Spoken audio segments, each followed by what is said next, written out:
اعوذ باللہ من الشیطان الرجیم بسم اللہ الرحمن الرحیم انا انزلناہ فی لیلۃ القدر۔ یہ دیکھیے ربط بڑا عمدہ چلا آ رہا ہے، پہلی وحی کے فوراً بعد ہم نے اتارا ہے اس کو لیلۃ القدر میں۔ وما ادراک ما لیلۃ القدر، کیا تم جانتے ہو کیا ہے لیلۃ القدر؟ لیلۃ القدر خیر من الف شہر، وہ لیلۃ القدر 100 مہینوں سے بہتر ہے۔ تنزل الملائکۃ والروح، وہاں ہم پڑھ چکے ہیں تفصیل سے کہ یہ اینول بجٹ سیشن ہے اللہ تعالیٰ کا اس دنیا کے نظام کے لیے۔ ہر سال میں جو کچھ ہونا ہوتا ہے اس کے فیصلے ہو جاتے ہیں۔ فیہا یفرق کل امر حکیم، اس شب میں سب فیصلے ہو جاتے ہیں، اگلے سال کیا کچھ ہونا ہے، اور وہ فرشتوں کے حوالے کر دیے جاتے ہیں۔ ایشو ہو گئے آرڈر، اب ان کی ہے امپلیمنٹیشن۔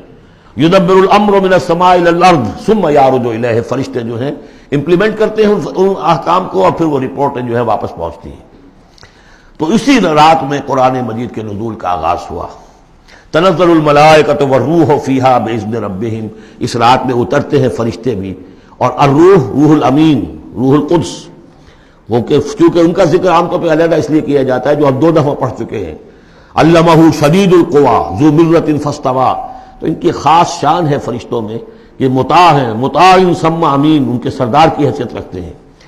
تو تنزل الملائکۃ والروح فیہا باذن ربہم، اپنے رب کے حکم سے، من کل امر، ہر امر، جو سارے فیصلے ہو چکے ہوتے ہیں آئندہ سال کے، ان کے بارے میں جو ہے ان کو احکام دے دیے گئے ہوتے ہیں۔ فیہا یفرق کل امر حکیم، یہ ہم وہاں پڑھ چکے ہیں۔